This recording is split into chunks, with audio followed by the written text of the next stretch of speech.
Friends, आपको स्वागत है अपने YouTube channel study power Gurukul में।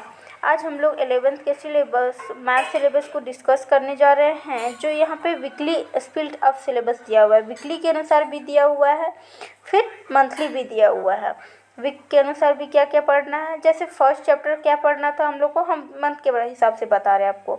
नेम ऑफ चैप्टर शेड्स पढ़ना है। फर्स्ट चैप्टर में क्या है, शेड्स, और उसमें टॉपिक क्या क्या है। तो हम लोग को टॉपिक क्या क्या पढ़ना है, देखिए टॉपिक में पढ़ना है, इसका इंट्रोडक्शन पढ़ना है, shades and their representation, shades का रिप्रेजेंटेशन कैसे करते हैं वो पढ़ना है। उसके बाद फिर एम्प्टी सेट क्या होता है, एम्प्टी सेट भी पढ़ना है। फाइनाइट एंड इनफाइनाइट सेट्स पढ़ना है। फिर इक्वल सेट्स पढ़ना है। फिर सबसेट्स पढ़ना था। फिर पावर सेट। उसके बाद उसमें एक्सरसाइज में भी दिया हुआ 1.1 में हम लोग को इंट्रोडक्शन पढ़ना है। 1.2 में सेट्स एंड देयर रिप्रेजेंटेशन पढ़ना है। 1.3 में क्या पढ़ना है, द इम्प्टी सेट पढ़ना है। 1.4 में फाइनाइट एंड इनफाइनाइट सेट्स पढ़ना है। उसी तरह करके दिया हुआ है। फिर हमको यूनिवर्सल सेट्स पढ़ना था। फिर Venn diagram, operations on sets, operations कैसे होता है सेट्स में ये पढ़ना है। Complement of A sets, complement कैसे वो भी पढ़ना है। उसके बाद practical problems, union and intersection of two sets, union and intersection of two sets, ये सब भी हम लोग को पढ़ना है सेट्स के अंदर। अब आगे देखिए, आगे हम लोग को क्या पढ़ना है, चैप्टर नंबर 2 मैथ्स में ही चैप्टर नंबर 2 आ गया। चैप्टर नंबर 2 में हम लोग को क्या क्या पढ़ना है, देखिए रिलेशन एंड फंक्शन पढ़ना है। रिलेशन एंड फंक्शन के अंदर क्या क्या पढ़ना है, देखिए इंट्रोडक्शन पढ़ना है। फिर कार्टेशियन प्रोडक्ट पढ़ना है, और Cartesian product of two sets पढ़ना है। फिर रिलेशन पढ़ना है, रिलेशंस भी पढ़ना है क्या है। फिर फंक्शंस, ये सब हम लोग को रिलेशन एंड फंक्शंस के अंदर पढ़ना है। ये काफ़ी छोटा चैप्टर था। अब आगे देखिए हम लोग क्या पढ़ना है।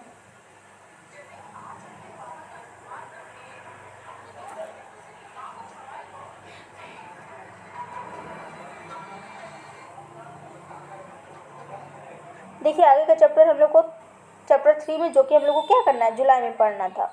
देखिए ये जून, चैप्टर 2 में हम लोग को जून में पढ़ना है, और ये चैप्टर 1 है वो भी जून में पढ़ना था। तो मतलब हम लोग का सिलेबस कब से स्टार्ट है, जून से।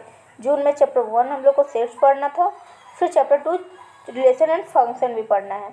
उसके बाद देखिए चैप्टर 3 भी हम लोग को जुलाई में ही पढ़ना है। चैप्टर 3 क्या है, ट्रिग्नोमेट्रिक फंक्शंस। उसमें क्या क्या पढ़ना है, देखिए उसमें पढ़ना है इंट्रोडक्शंस पढ़ना है, ट्रिग्नोमेट्री का एंगल्स पढ़ना है। फिर ट्रिग्नोमेट्रिक फंक्शंस क्या कौन कौन होते हैं वो पढ़ना है। Trigonometric functions of sum and difference of two angles, उनके बीच में डिफरेंस ऑफ टू एंगल्स भी पढ़ना है।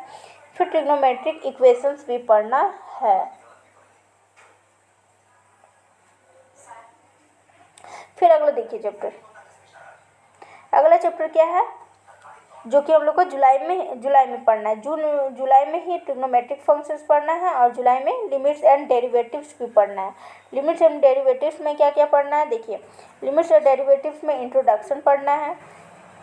इंट्यूटिव आइडिया ऑफ डेरिवेटिव्स भी पढ़ना है। Intuitive idea of derivatives, limits भी पढ़ना है। लिमिट्स ऑफ ट्रिग्नोमेट्री भी पढ़ना है। ट्रिग्नोमेट्रिक फंक्शंस का लिमिट्स पढ़ना है। फिर डेरिवेटिव्स भी पढ़ना है। ये सब हम लोग को लिमिट्स एंड डेरिवेटिव्स के अंदर पढ़ना है।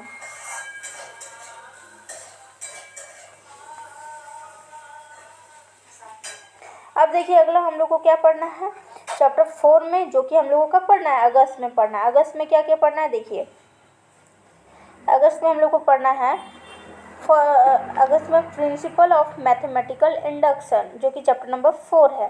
चैप्टर नंबर 4 में क्या पढ़ना है, इंट्रोडक्शन पढ़ना है, मोटिवेशन पढ़ना है। फिर the principle of mathematical induction, ये सब हम लोग को अगस्त में पढ़ना है। फिर अगस्त में एक चैप्टर पढ़ना है 5, जो कि क्या है, complex number and quadratic equations, ये भी पढ़ना है। उसमें क्या क्या पढ़ना है, हम लोग को इंट्रोडक्शन पढ़ना है, कॉम्प्लेक्स नंबर पढ़ना है, अलजेब्रा ऑफ कॉम्प्लेक्स नंबर ये भी पढ़ना है। फिर the modulus of the conjugated of complex number ये पढ़ना है। उसके बाद Argand plane and polar representation ये पढ़ना है। फिर क्वाड्रेटिक इक्वेशन ये भी हम लोग को पढ़ना है, और ये किस चैप्टर के अंतर्गत है, कॉम्प्लेक्स एंड क्वाड्रेटिक इक्वेशंस के अंदर है। अब अब अगला चैप्टर देखिए हम लोग को क्या पढ़ना है। चैप्टर में लीनियर इनइक्वालिटीज, लीनियर इनइक्वालिटीज पढ़ना है। ये सब क्या है, 11th का सिलेबस है। 11th मैथ के सिलेबस में अंदर हम लोग को पढ़ना है, जो कि क्या पढ़ना है, अगस्त में पढ़ना है। अब अगस्त में चैप्टर 6 में हम लोग को क्या पढ़ना है, देखिए चैप्टर 6 में पढ़ना है इंट्रोडक्शन पढ़ना है लीनियर इनइक्वालिटीज में, फिर इनइक्वालिटीज पढ़ना है, फिर algebraic solution of inequalities in one variable and their graphical representation. उसमें सिर्फ एक वेरिएबल होगा। लीनियर इक्वालिटीज पढ़ना है लेकिन उसमें वेरिएबल कितने होंगे, सिर्फ 1 होगा। और उसका ग्राफिकल रिप्रेजेंटेशन भी हम लोग को पढ़ना है। अब ग्राफिकल सॉल्यूशंस भी पढ़ना है उसमें, graphical solution of linear inequalities in 2 variables. 2 variables होंगे और उसमें उसका सॉल्यूशन कहाँ होगा, ग्राफिकल सॉल्यूशंस होगा। उसके बाद graphical solution of A system of linear, ये भी हम लोग को पढ़ना है। वो किस चीज़ में पढ़ना है, लीनियर इनइक्वालिटीज में। अब अगला चैप्टर है हम लोग को परमुटेशंस एंड कॉम्बिनेशंस। अब इसमें क्या क्या पढ़ना है, इंट्रोडक्शन पढ़ना है, फंडामेंटल प्रिंसिपल ऑफ काउंटिंग ये पढ़ना है, परमुटेशन एंड कॉम्बिनेशन, बस 4 चीज़ ही इसमें पढ़ना है। अब अगला चैप्टर देखिए जो कि हम लोग को सितंबर में पढ़ना था, परमुटेशन एंड कॉम्बिनेशन क्या है, सितंबर में पढ़ना है। अब आगे देखिए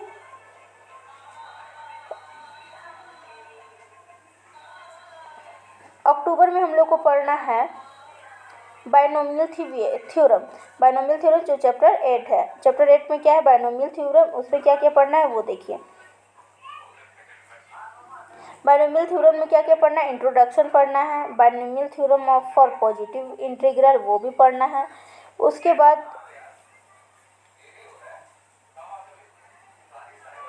फिर 8.3 में जनरल एंड मेडिकल टर्म्स ये भी पढ़ना है। उसके बाद देखिए ये इतना ही पढ़ना है हम लोग को। बायनोमियल थ्योरम में ज़्यादा नहीं, कुछ भी नहीं है, ये छोटा चैप्टर है। उसके बाद देखिए हम लोग को चैप्टर नंबर 9 में क्या क्या पढ़ना है। चैप्टर नंबर 9 में जो कि हम लोग को अक्टूबर में पढ़ना है। अक्टूबर में क्या पढ़ना है,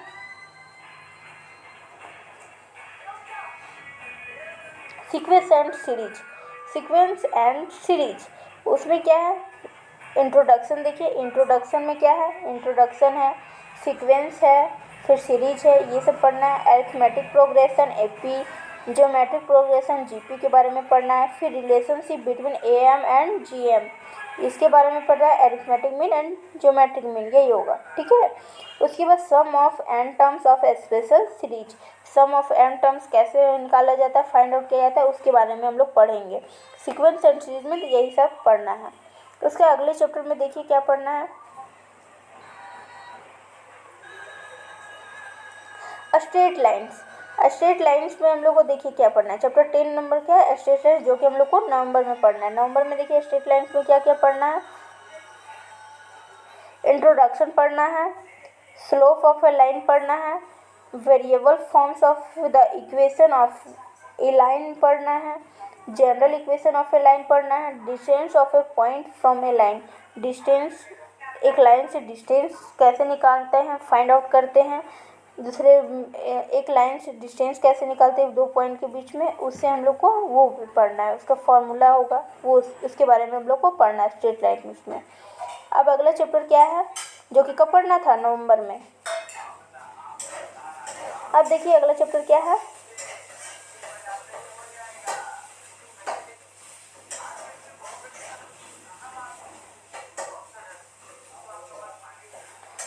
अगला चैप्टर है कॉनिक सेक्शन, जो चैप्टर 11 है। कॉनिक सेक्शन में हम लोग को क्या क्या पढ़ना है, देखिए इंट्रोडक्शन पढ़ना है, सेक्शन ऑफ ए कॉन पढ़ना है, सर्कल के बारे में पढ़ना है, पैराबोला पढ़ना है, इलिप्स के बारे में पढ़ना है, फिर हाइपरबोला के बारे में पढ़ना है। ये सब हम लोग को कॉनिक सेक्शन चैप्टर नंबर क्या है, 11 मैथ्स का, और वो कब पढ़ना है, दिसंबर के मंथ में। अब अगला चैप्टर देखिए क्या है,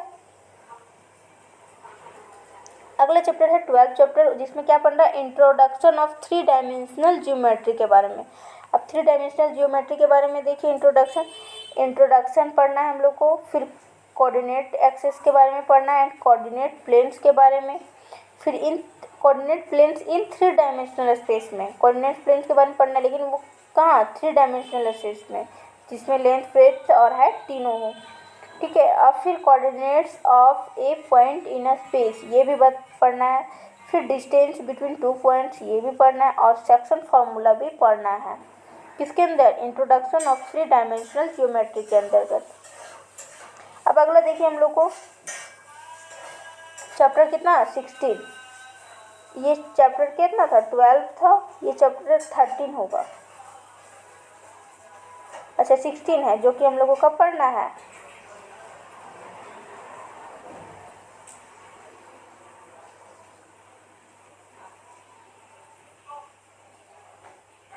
प्रोबेबिलिटी है जो कि जनवरी में हम लोग को पढ़ना है। अब देखिए ये कैसे, इसका देखिए हम लोग कैसे करेंगे। प्रोबेबिलिटी है उसमें क्या क्या पढ़ना है, देखिए फर्स्ट में इंट्रोडक्शन पढ़ना है, फिर रैंडम एक्सपेरिमेंट पढ़ना है, फिर इवेंट जो घटना होता है वो, फिर एक्जियोमेट्रिक अप्रोच ऑफ प्रोबेबिलिटी ये पढ़ना है। उसके बाद फिर देखिए हम लोग को चैप्टर क्या है 15 जो कि जनवरी में ही पढ़ना है। उसमें क्या क्या पढ़ना है, स्टैटिक्स है, ये स्टैटिक्स में क्या क्या है, इंट्रोडक्शन है, मेजर्स ऑफ डिस्पर्शंस है, फिर रेंज है, मीन डेविएशंस है, वेरिएंस एंड स्टैंडर्ड डेविएशंस है, फिर एनालिसिस ऑफ फ्रीक्वेंसी है, डिस्ट्रीब्यूशंस है। ये सब हम लोग को स्टैटिक्स के अंतर्गत पढ़ना है। उसके बाद फिर देखिए चैप्टर 14 जिसमें क्या है, नाम क्या है, मैथमेटिकल रीजनिंग जो कि हम लोग को फरवरी में पढ़ना है। और इसमें क्या पढ़ना है, उसका इंट्रोडक्शन पढ़ना है, स्टेटमेंट्स पढ़ना है और थ्री न्यू स्टेटमेंट्स, इसके बारे में हम लोग को पढ़ना है। जो हम लोग का 11 का मैथ्स का सिलेबस है वो फरवरी तक का ही है। तो हम लोग का जो एग्ज़ाम होने का संभावना क्या कब होता है, मार्च या अप्रैल में। जब तक सिलेबस दिया हुआ है फरवरी तक का, तो एग्ज़ाम होने का संभावना भी कब होगा, मार्च और अप्रैल में। देखिए और आगे भी यहाँ पे दिया हुआ है। और भी हम लोग को क्या पढ़ना है, मैथमेटिकल रीजनिंग में और भी बहुत कुछ है जिसमें क्या है, न्यू स्टेटमेंट्स फ्रॉम ओल्ड ये पढ़ना है, फिर स्पेशल वर्ड्स फ्रेजेस पढ़ना है, इम्प्लीकेशंस पढ़ना था, वैलिडेटिंग स्टेटमेंट्स ये सब पढ़ने थे। यहाँ तक हम लोग को क्या होता है, समाप्त होता है सिलेबस क्या होता है, समाप्त होता है। ये हमारा मैथ्स का सिलेबस था। और मैथ्स के सिलेबस में हम लोग को मैथ्स का जो 11th का क्वेश्चन है यहाँ इसी के अंदर से सारा क्वेश्चन रहेगा, इससे बाहर कोई भी क्वेश्चन नहीं रहेगा।